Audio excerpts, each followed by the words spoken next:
La reconstrucción del Bugatti de Matt Armstrong dio un giro inesperado cuando una oferta sorprendente lo obligó a replantearse todo por lo que había estado trabajando. Después de meses luchando contra la negativa del fabricante a colaborar, de repente se enfrentó a una decisión que podía cambiar su futuro de la noche a la mañana. ¿Seguirías luchando para terminar el proyecto de tus sueños? ¿O renunciarías a él por una oportunidad que podría cambiarte la vida? Detrás de esta historia de alto riesgo se esconde un choque entre la ambición, la determinación y las difíciles decisiones que todo creador termina enfrentando tarde o temprano. El principal obstáculo en la saga de la reconstrucción del Bugatti de Matt Armstrong es algo que pocos entusiastas del automovilismo llegan a experimentar: un fabricante de lujo cerrando por completo sus puertas. Cuando Armstrong y el propietario del vehículo intentaron conseguir piezas para el Chiron Pure Sport, gravemente dañado, Bugatti no solo rechazó educadamente la solicitud, sino que impuso un bloqueo total.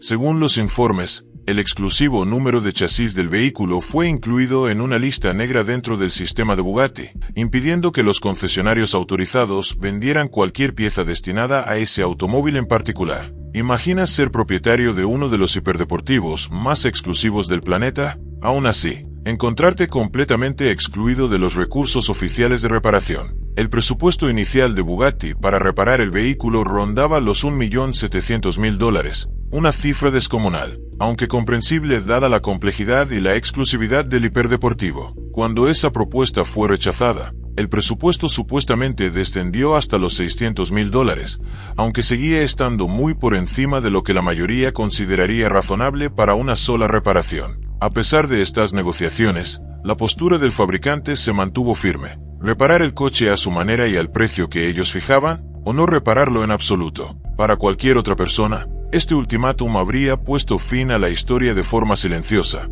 pero Armstrong está muy lejos de ser un propietario común. Conocido por asumir proyectos que incluso mecánicos profesionales consideran imposibles, siguió adelante y emprendió lo que acabaría convirtiéndose en un esfuerzo de reparación independiente sin precedentes. Lo que estaba en juego era enorme. No se trataba de un automóvil cualquiera, sino de una máquina diseñada para superar las 200 millas por hora, más de 320 kilómetros por hora, construido con una precisión extrema y materiales de vanguardia, como un monocasco de fibra de carbono. Incluso el más mínimo error durante la reparación podía tener consecuencias desastrosas. La negativa del fabricante a prestar apoyo no solo cortó el suministro de piezas, sino que también cerró el camino más confiable para reparar correctamente un vehículo construido con una tecnología extremadamente especializada. Reparar el Chiron sin ayuda autorizada significó que Armstrong y su equipo tuvieron que convertirse no solo en mecánicos, sino también en inventores. Buscaron piezas alternativas, improvisaron métodos de fabricación y resolvieron problemas que desafiaban toda lógica convencional de reparación. Este desafío no consistía simplemente en conseguir dinero o recursos. Se trataba de demostrar si un hiperdeportivo tan exclusivo podía restaurarse fuera de los muros de su propio fabricante. Frente a semejante dificultad, surge una pregunta inevitable: ¿por qué Bugatti decidió apartar de forma tan radical al propietario del vehículo? Su postura inflexible parecía estar motivada no solo por cuestiones de costes, sino también por la protección de la marca y la prudencia técnica. La reputación de Bugatti depende de un rendimiento impecable y de la exclusividad. Permitir reparaciones no oficiales podría perjudicar no solo a un solo automóvil, sino también a la imagen de toda la marca. Era un enfrentamiento entre el control corporativo y el ingenio independiente, un conflicto que alimentaría una controversia mucho más profunda que cualquier problema de reparación. A medida que Armstrong seguía avanzando, dio a entender un mensaje que iba mucho más allá de la simple escasez de piezas. El sistema estaba diseñado para excluir a cualquiera que se atreviera a operar fuera de la red oficial de servicio de Bugatti. Esa inclusión en la lista negra no era solo una barrera económica, era una declaración de control que dejaba al automóvil prácticamente congelado en un limbo. El proyecto de Armstrong se convirtió en un símbolo para cualquiera que alguna vez haya cuestionado los límites que las grandes corporaciones imponen sobre la propiedad y la libertad de reparar. El enfrentamiento continuo dejó la reconstrucción estancada en un punto en el que ninguna de las dos partes cedió por completo. La determinación de Armstrong preparó el escenario para la siguiente fase, pero el verdadero punto de inflexión aún estaba por llegar. Esto iba mucho más allá de tornillos y paneles. Era una batalla por decidir quién era dueño de la historia de la resurrección de un hiperdeportivo. Con estos obstáculos en el camino, el recorrido de Armstrong revela lo complicado que puede llegar a ser reparar algo que parece irrecuperable cuando el fabricante utiliza todos los recursos posibles para bloquear el progreso. A pesar de la lucha por las piezas y las políticas, la historia personal de Armstrong y su forma de trabajar ayudan a explicar por qué este desafío tocó tan de cerca el corazón del proyecto. Comprender por qué Armstrong asumió un proyecto que muy pocos se atreverían a intentar significa mirar de dónde viene. Años atrás, comenzó con un Audi TT destrozado que pertenecía a su novia. Armstrong ganó seguidores restaurando coches que otros habían abandonado o considerado demasiado complejos para reparar. Su enfoque era simple, pero revolucionario: comprar algo que la mayoría consideraba irreparable y documentar toda su transformación en cámara. Esto le permitió construir una audiencia fiel de más de 3 millones de suscriptores. Desde aquel primer Audi TT, los proyectos de Armstrong crecieron rápidamente. Durante el confinamiento restauró un Bentley Continental GT, rehabilitó un Aston Martin Vantage y trabajó en un Rolls-Royce que anteriormente había pertenecido a un futbolista. Su garaje albergó un desfile de Audi, Porsche y Lamborghini, vehículos que muchos mecánicos ni siquiera se atreverían a tocar por precaución. Su contenido no era solo entretenimiento, era un desafío a la propia cultura de la reparación. La filosofía de Armstrong se centraba en la transparencia, en aprender públicamente y en demostrar que la pasión y la perseverancia pueden lograr auténticos milagros. Sin embargo, nada en su carrera lo había preparado por completo para un Bugatti, especialmente uno tan exclusivo como el Bugatti Chiron Pure Sport.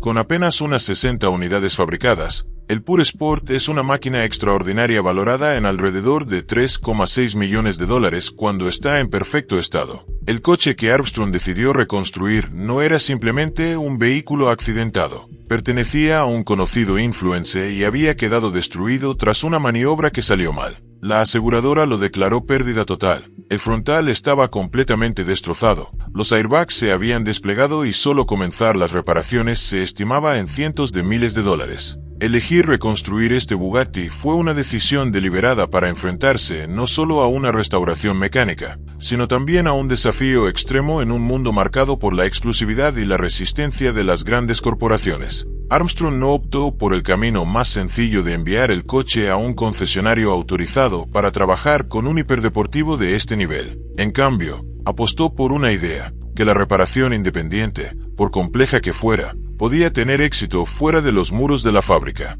Esta postura transformó el proyecto de una simple reconstrucción en un enfrentamiento continuo entre dos filosofías. Acostumbrado a desafiar las probabilidades, Armstrong ahora tenía algo mucho más importante en juego: el relato mismo. ¿Podría un creador independiente triunfar donde el canal oficial decía que era imposible? El formato documental de su canal permitió que los espectadores vivieran cada momento junto a él, desde la frustración hasta los avances. Esa transparencia se convirtió en su sello personal, pero también hizo que el conflicto se desarrollara de manera completamente pública. Esto ya no se trataba únicamente de reparar una máquina valorada en millones de dólares. La reconstrucción del Bugatti de Armstrong pasó a representar mucho más que la reparación de un automóvil. Se convirtió en una batalla sobre la propiedad, el control y la posibilidad de que los creadores independientes desafiaran los límites del mundo de los hiperdeportivos. Cada pieza que consiguió y cada reparación que intentó demostraban un espíritu desafiante que conectó con millones de personas. Sin embargo, el mayor desafío era comprobar si su creatividad podía superar las restricciones técnicas y legales impuestas por Bugatti. A medida que la popularidad de Armstrong crecía, también aumentaban las críticas. Ya no se trataba solo de restaurar un coche, estaba poniendo a prueba hasta dónde podía llegar un creador independiente frente a una de las marcas más exclusivas del mundo. Bugatti terminó respondiendo públicamente. Mate Rimac, quien ahora dirige Bugatti tras la fusión de la compañía, criticó los métodos de Armstrong, afirmando que algunos componentes eran demasiado complejos para ser reparados en un taller doméstico o mediante soluciones impresas en 3D. También cuestionó algunas de las cifras sobre los costos de reparación que circulaban en Internet. No obstante, Rimac ofreció a Armstrong una inspección oficial en las instalaciones de Bugatti en Molsheim, Francia. Armstrong rechazó la oferta, explicando que quería mantener el control de la reconstrucción en lugar de devolver el coche a Bugatti bajo las condiciones de la empresa.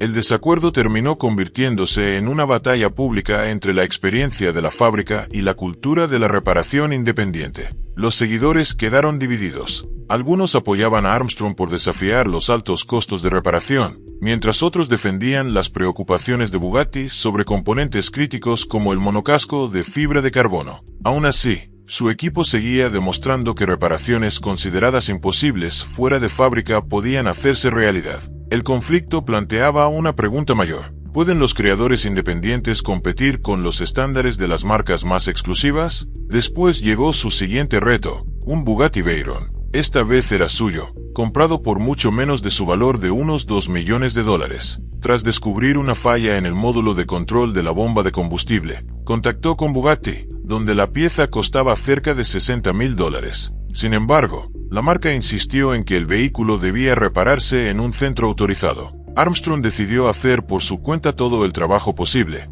reduciendo costos y ganando una nueva perspectiva sobre el mundo de Bugatti. Ya no era solo un crítico del sistema, sino alguien enfrentando sus propias reglas. Mientras su fama crecía, surgieron rumores sobre grandes acuerdos con empresas de entretenimiento. Pero el éxito también trajo una difícil decisión: seguir con su reconstrucción independiente o aceptar nuevas oportunidades que podrían cambiar su carrera. Tras meses trabajando en el Chiron Pure Sport accidentado, Armstrong ya había logrado algo histórico. Restauró gran parte del vehículo, solucionó problemas eléctricos y desafió la idea de que solo los fabricantes pueden reparar los autos más exclusivos del mundo. Su proyecto con Bugatti se convirtió en mucho más que una restauración. Fue una historia de ambición, independencia y el futuro de la relación entre propietarios y fabricantes. Independientemente de su próximo paso, Matt Armstrong ya dejó una marca en la industria automotriz.